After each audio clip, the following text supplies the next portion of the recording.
Mark, you are with, name your company. Is it MI Beneficials, correct? Correct. Okay. What would you say, first and foremost, would be your expertise in this industry? So my expertise is going to be, I started in horticulture and, dealing with plants, pests, mainly pests with plants, but also building healthy soil systems, living soil systems, which in horticulture we call them living soil, biodiverse, and in the invert world, in the reptile world, in the terrarium world, it's referred to more as bioactive. To me, they're exactly the same thing. The goal is slightly different, obviously, in both.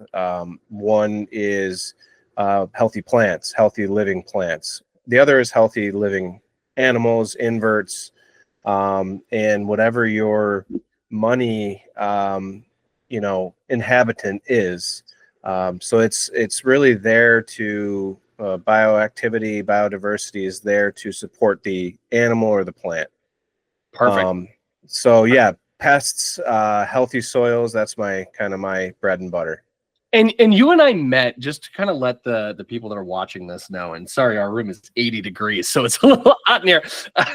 So just to let people know, I actually met Mark because Mark is what I would call the springtail expert, right?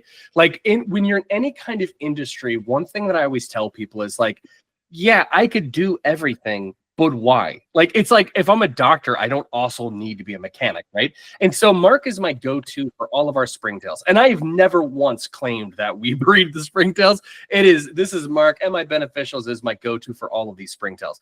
But what I wanted to do today is we have a bioactive for beginners, just a very easy blog that people can kind of read on our website.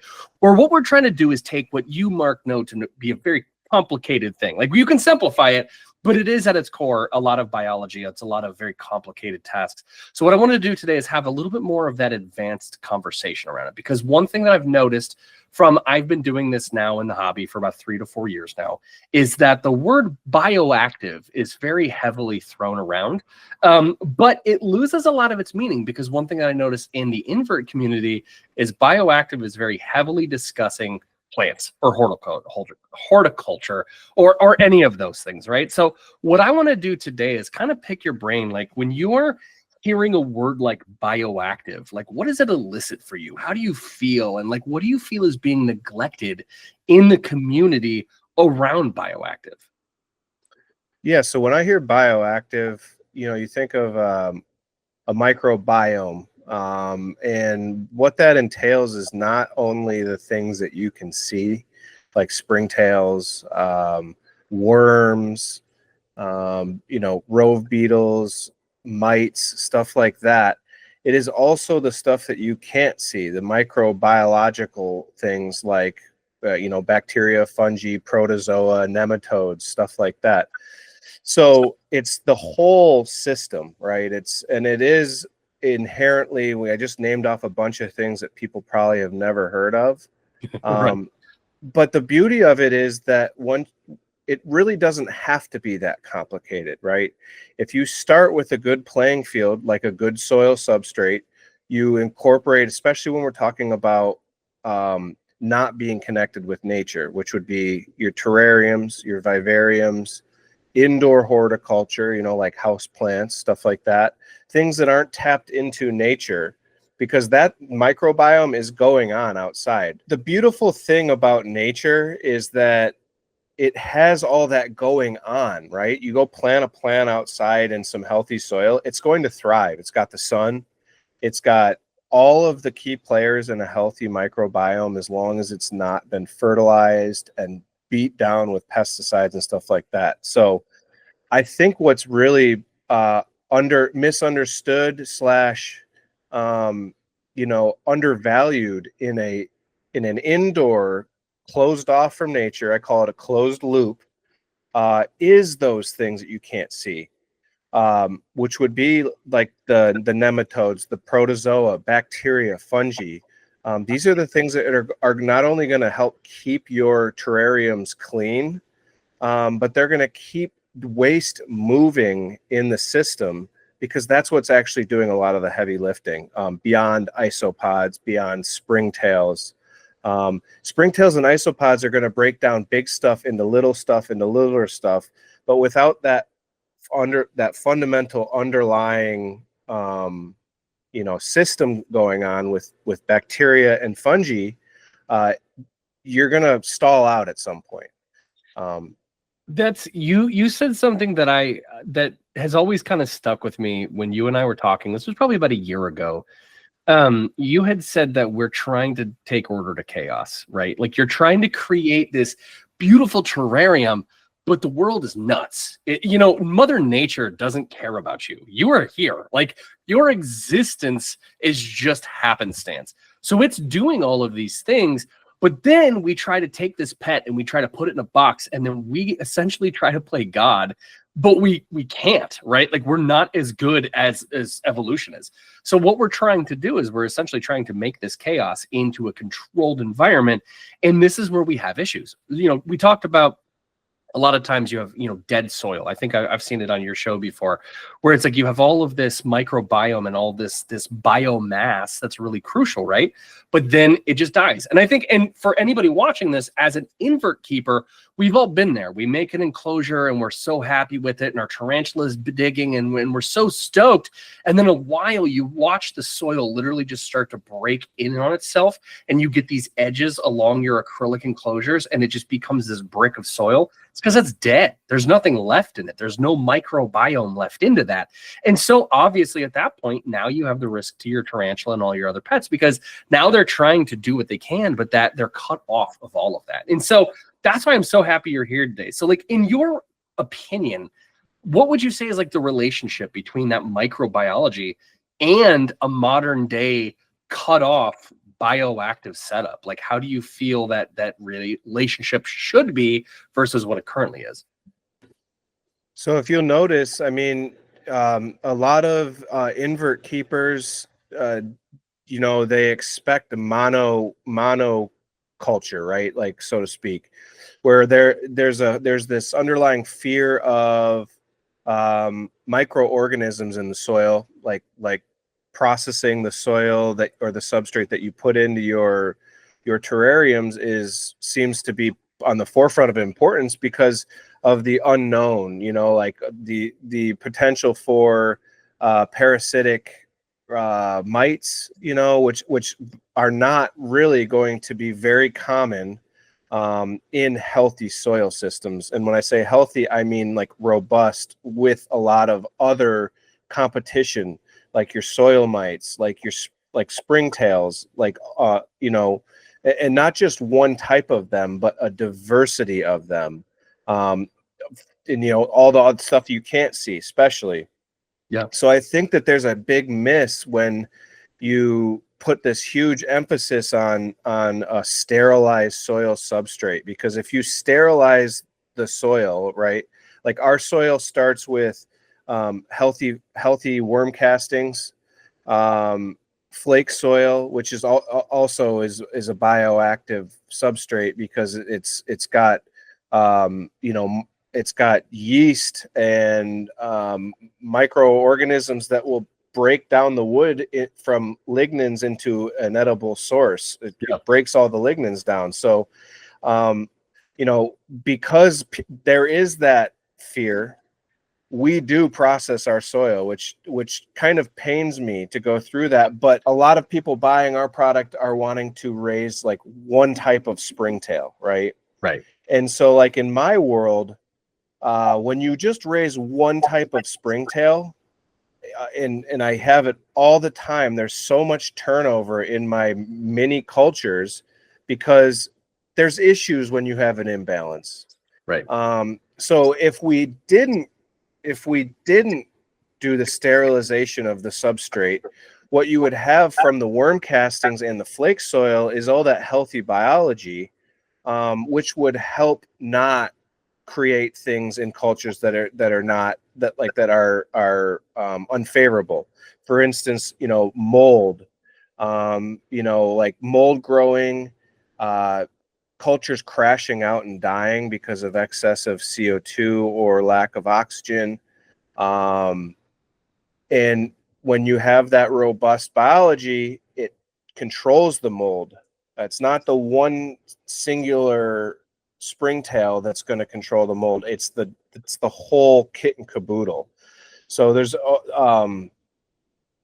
so like what the relationship really is like when you have robust microbiome, you're going to have less issues in your terrariums and vivariums. You're also going to have faster waste breakdown because, like I said before, you need bacteria, you need fungi. Those are the two key players when it comes to decomposition in nature. You need those things active. And when you start cooking off soil or drying soil out to basically where it becomes hydrophobic and just this brick like you were talking about, Right. Life needs water. So people want to run there, and what ends up happening is we run into these pests, right? Like fungus gnats would be a perfect example. And fungus gnats have this horrible connotation to them. And what fungus gnats being there actually means is that you have a lot of life going on.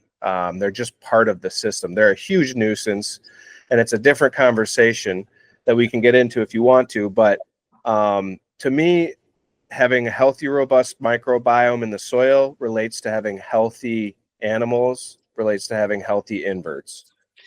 And I do want to go a little bit into the to the fungus gnats, because I think that's something that people, let's just call it what it is.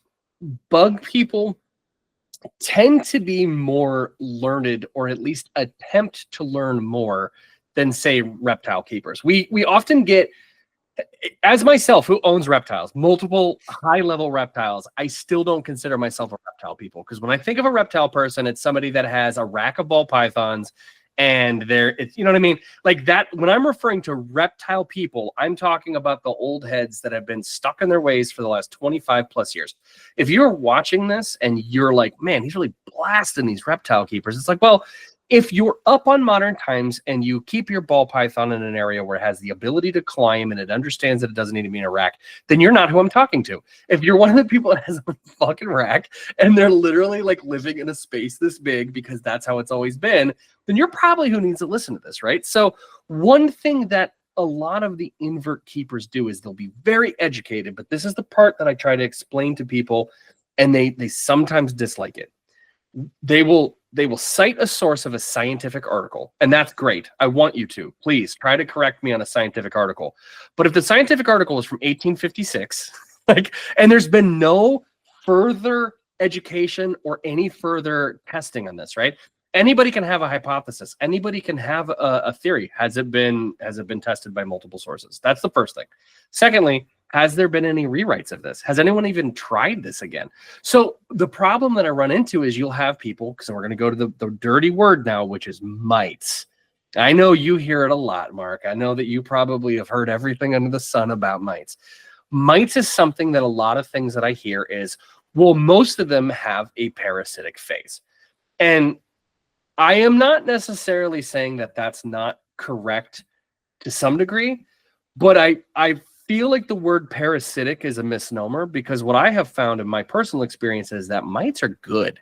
Grain mites, soil mites, these are good mites. Everyone that has millipedes has mites on their millipedes.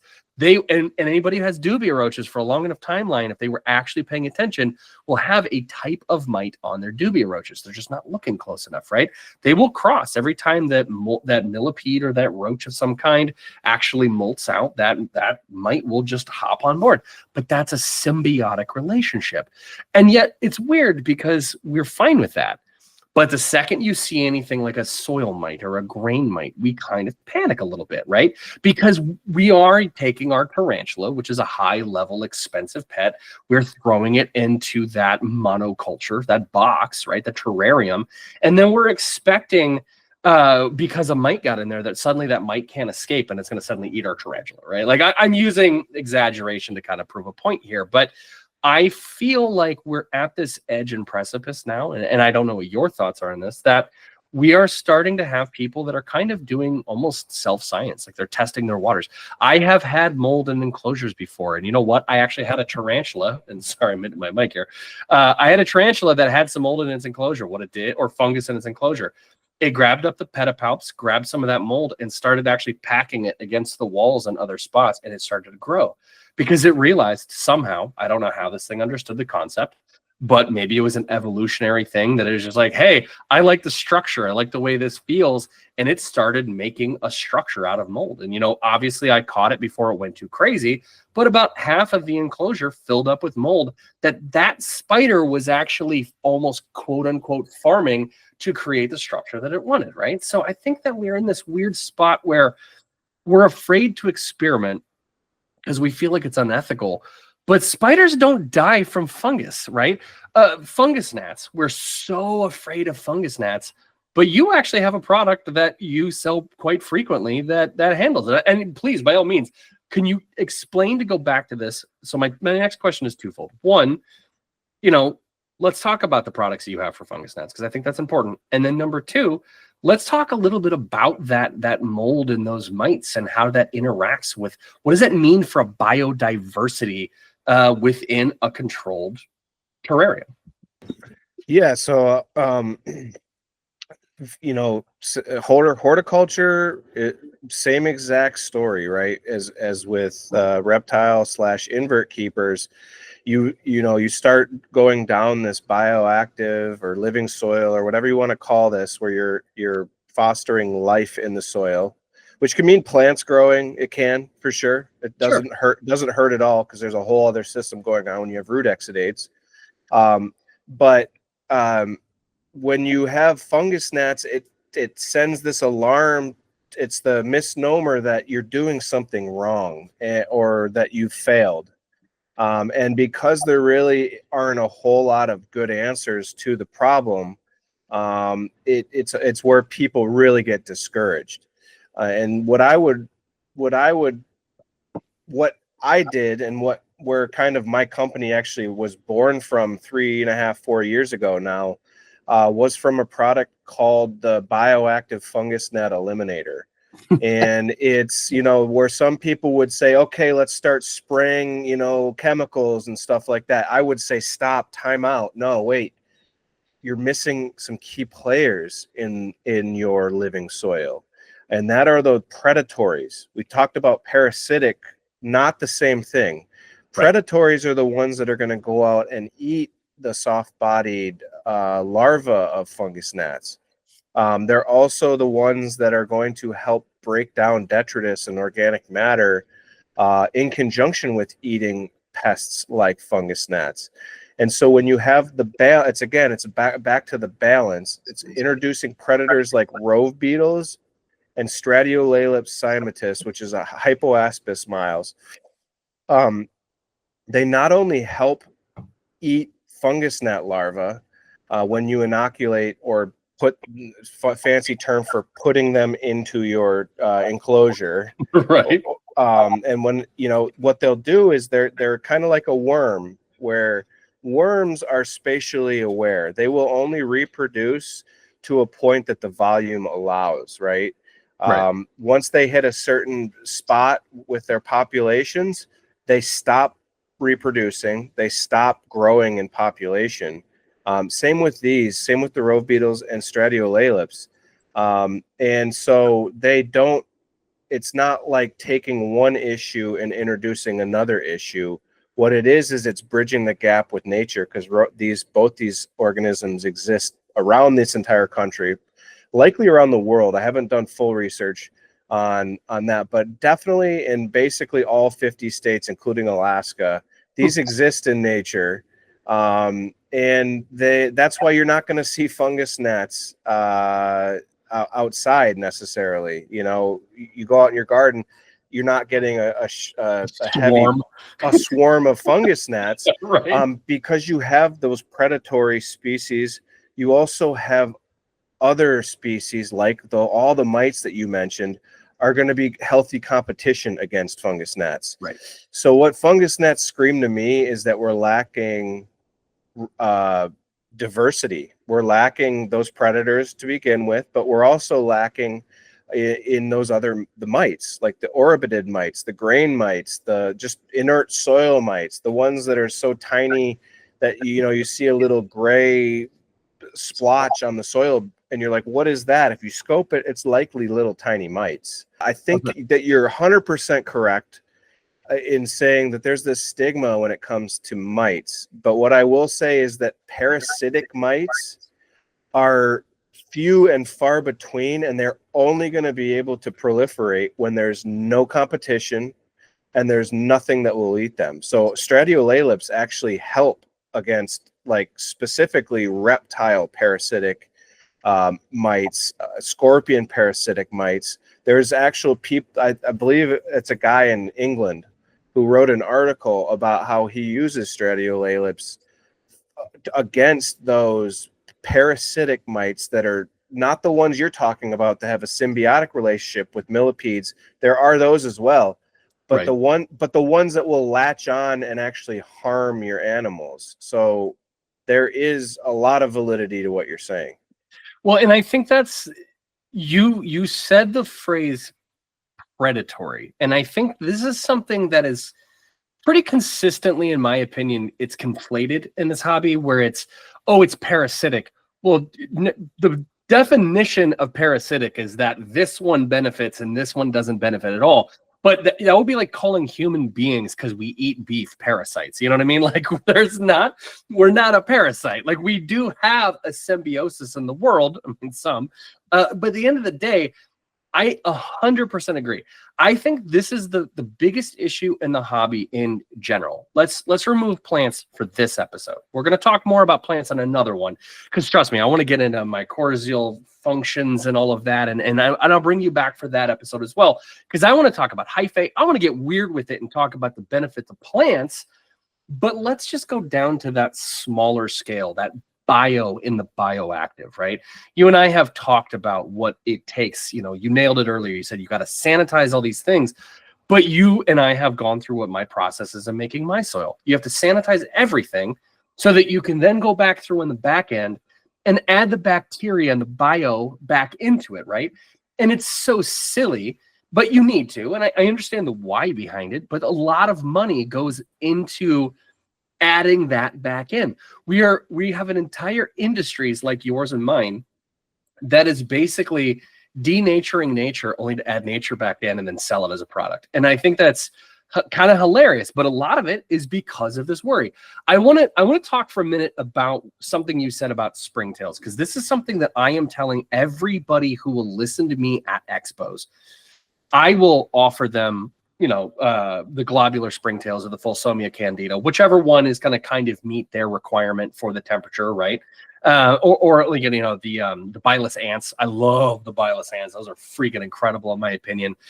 And then I always tell them, like, you should get a couple of these. Like, you should get a couple different kinds, because, for instance, like the Thai reds or some of the Euchinaras, they're so good at having that top layer Fulsomia candida, and then below it having that amazing layer of the oranges or the reds. And I feel like that's something that a lot of people, they're used to, like, say, isopods. You don't keep two isopods together, because eventually you'll just have one entire thing of isopods. The other one will kind of be cut out. But there's an important part to that everybody reads, but they kind of stop reading at the very end. You could technically do it, but you have to have a ton of food for them. Same thing with the springtails and a true bioactive enclosure. And because tarantulas, you can't really add isopods to them because they could harm your tarantula. One single dwarf white on top of a T. sturmey could eventually chew through them if they're molting. So you don't. So what do you have? You've eliminated one factor into this, that because your spider is way more expensive than your isopods will be, right? Last thing you want is 60,000 powder mix suddenly growing, and then you've got one spider trying to fight off a bunch of these things. But you can add a bunch of springtails. And what do you need to replace those isopods with? Well, you have to have fungus. You have to have molds, because you and I both know what is going to break down that chitin. It's not going to be that springtail. It's not going to be able to do that, right? That mold needs to attach itself to that bolus or the chitinous, anything that's in there that's a solid that needs to break down. that mold has to break that down for you. And then the springtail is going to eat that mold afterwards. So I find it interesting twofold that one, we have an entire group of people that we can't put isopods in, but we want to do bioactive. It's like, okay, well, how are you going to do that without it? But then you remove the dirty word, which is fungus or mold, right? Well, and then you're saying that obviously you can add something like a rove beetle back in. So I think there's a lot, if anybody takes anything away from this, is I hope that people will experiment more.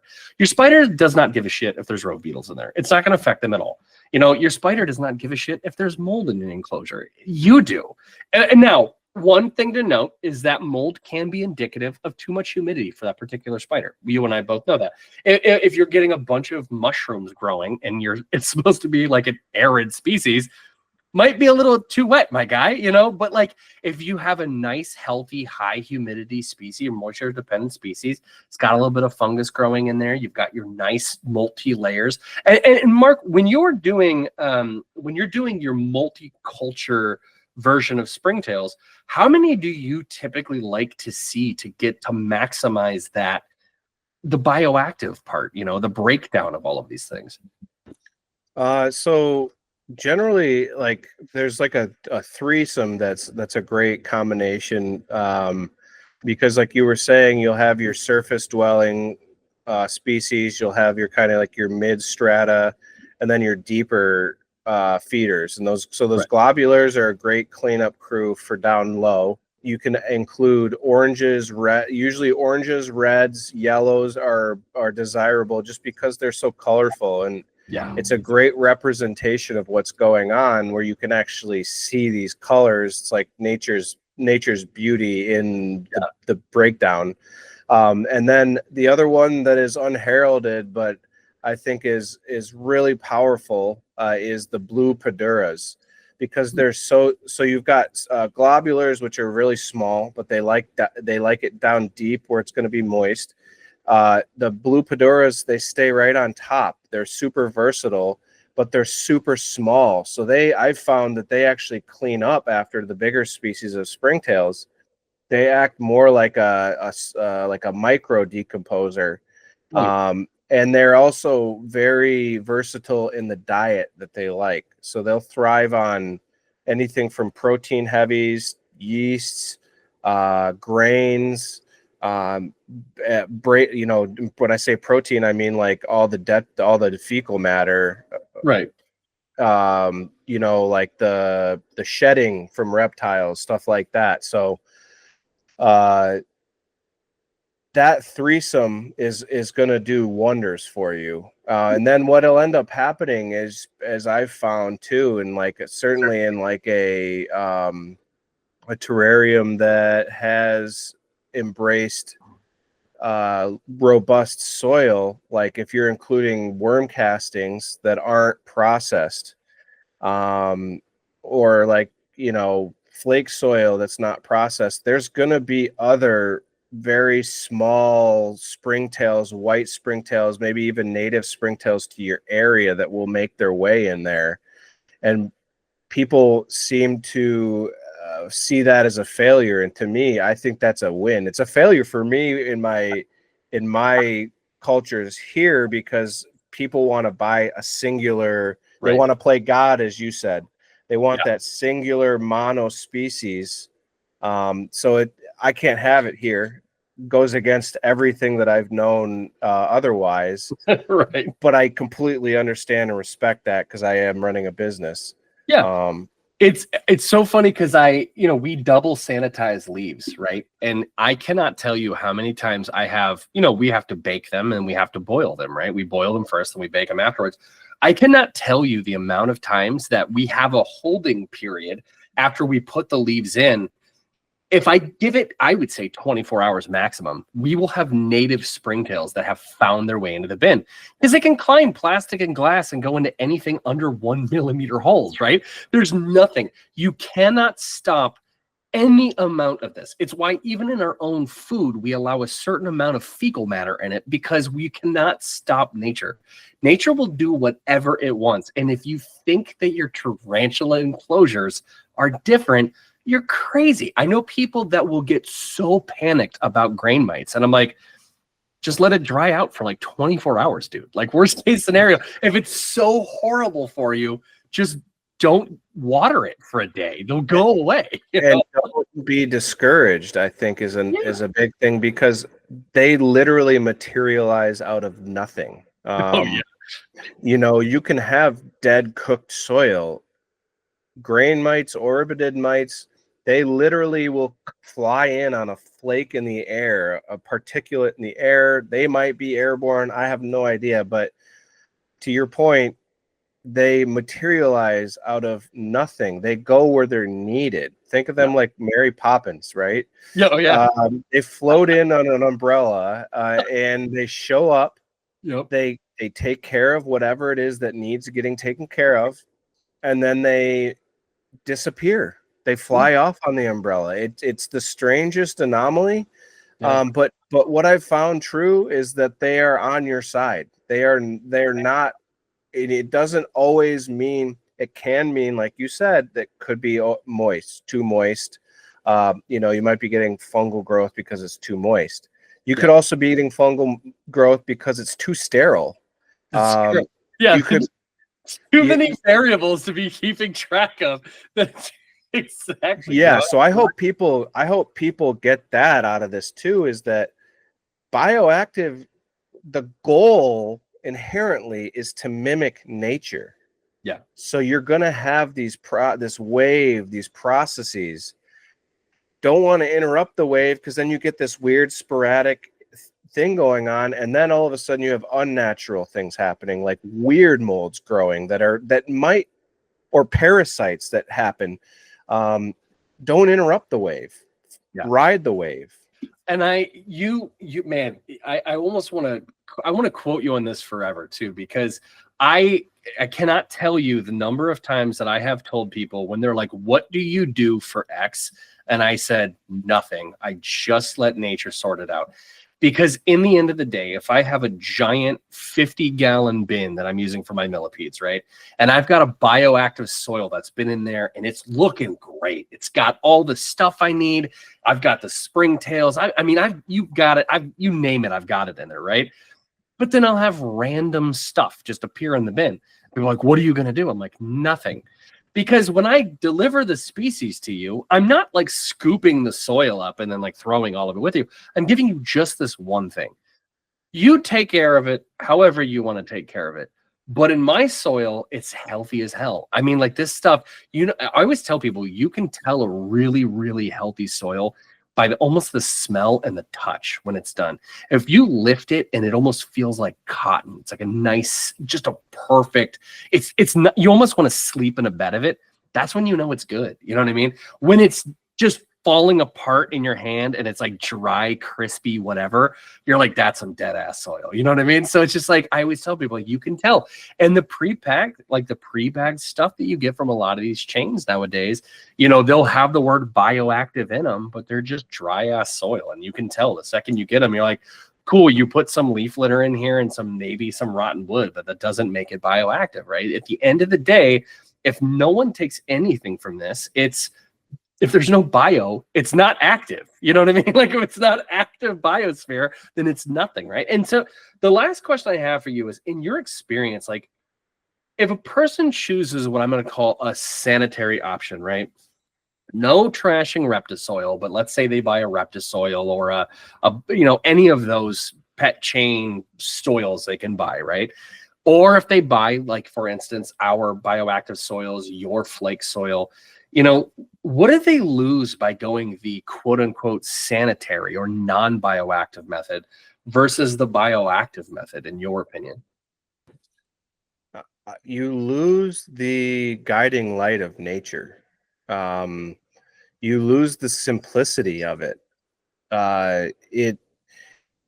It's so hard to not go back to horticulture, but it's a lot easier to grow a plant in healthy soil outside than it is to grow it in coco coir, which is going to be dead compressed fibers that come dry. You rehydrate them, they're sterile. It's going to be a lot harder to grow that. You are going to have to act like God, right? And so just to carry on the analogy, you need to now feed the plant. You need to now protect the plant, because you're going to have it. You're going to have the same issues. You're going to have the same. And so in the bioactive, which would be the enclosures, the vivariums, your inverts, same story. Now all of a sudden you do have to shoot from the hip, instead of having the shroud of protection that is the natural microbiome going on. So I think there's a lot to lose. It's what the biggest thing to lose is like your confidence, and your success. You know, that's where people will throw in the towel, because this is freaking hard. Of course it's hard. You're trying to act like too much of God. Yeah. And so to check your kind of your ego at the door, and remember that like the shit that we can't necessarily see that's happening in nature that we're actually trying to replicate. That's the goal of bioactive, biodiverse, whatever. A lot of that is on kind of cruise control as long as you embrace it. So I think that's what you have to lose. And the one thing I want to piggyback off that, because I don't think I could have said anything you just said better, is money. This is a part that people always forget. If you don't buy a bioactive soil, if you don't do a bioactive setup, right, a lot of people are spending a lot of time trying to manually pick up poop. I always tell people, feces sitting in a box, no matter what kind, whether if it's invert, reptile, human, whatever, right? It has pathogen capabilities, right? Any leftover product, it can carry pathogens. The bioactive method, it's taking care of that for you, right? So if it's not time that you're wasting trying to clean all these things, or every time mold happens, you throw your soil out and you add new soil or whatever, that's time. It's also as important nowadays, money. You know, a proper bioactive setup, it is a self-contained unit. You know, you've seen these really dope things online, these terrariums that are sealed, and it's a bioactive terrarium. They cork it, it's got plants in it, and they come back like 2 years later and it's completely still running, right? It's literally a little mini planet. You can't do that with dead soil, right? You can't do any of that stuff. So if nobody takes anything away aside from like what Mark is saying, lower your pride, right? Be open to change and open to the concept that you might be wrong, and try it. Don't prove us wrong, right? I think that's the first takeaway. Number two, it's a lot of time that's wasting. At the end of the day, a lot of time you're wasting by not doing it. There's a lot of your patience, as you said as well. Like you could try something, having this pet, and you're like, holy crap, this is too much for me, because you're just going against nature the whole time. You know, it's like people that do plants and their whole thing is plants. And the only way they know how to take care of bugs is literally just drowning it in pesticides. And then they're wondering, like, why is my plant dying? It's like, well, because all of the stuff you're using, it didn't just kill the bad bugs, it killed all of the bugs and all of the bacteria in the soil, right? Like you've killed everything in there that helped that plant. So if you take nothing else from anything we've talked to, it's open your mind to the concept that maybe you're wrong. That's the first thing, right? Open your mind to the concept that if it's not that bioactive, the microorganisms in the soil, then it's not bioactive. It's just a box with plants in it. You know, and also open your mind to the fact that monocultures are bad. Like having multiple species working in cohesion together in a true, you know, like Simba style circle of life. If you're not open to these concepts, then you're doing it, you're going against the grain, and you're literally working twice as hard of what you have to work at.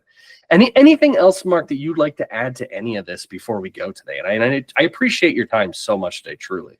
No, I think that, you know, I think that you hit the nail on the head. Embrace nature. That's the key here. Embrace nature. We're trying to replicate it, and embrace what we're doing. Embrace it. Don't be afraid of it. Yeah, I couldn't have agreed more. I appreciate it. Mark, you are the best. Thank you so much for this bioactive advanced level 1 discussion. We'll bring you back for the next segment as well. I appreciate your time today. And thank you. My pleasure. Thanks. Oh, and go shout yourself out. Where can people buy from you? Yes, most importantly here. Check us out at mibeneficials.com. We raise all our own springtails. We also have those biodiversity packs that work really, really effectively against fungus gnats.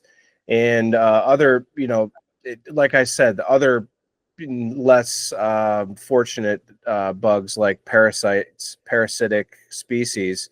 Hypoaspis miles are a wonder. Rove beetles are a wonder to have in your terrarium, and no, they don't hurt your isopods. They will eat springtails as part of their diet, but like we were just talking about, they also break down and eat fecal matter, waste, organic matter. So they are just a good player to have in your closed loop. Yeah, and anybody that knows me knows that if I am buying a product, it means I believe in a product. And I met Mark; he's fantastic. Everything he sells there is I cannot speak more highly of Mark. And we do carry Mark's springtails. So if you ever see us at a show anywhere, come say hi. Also, we'll tell Mark that you said hi as well, and come check us out at the next expo. Thank you guys so much. We appreciate it, and have a nice day.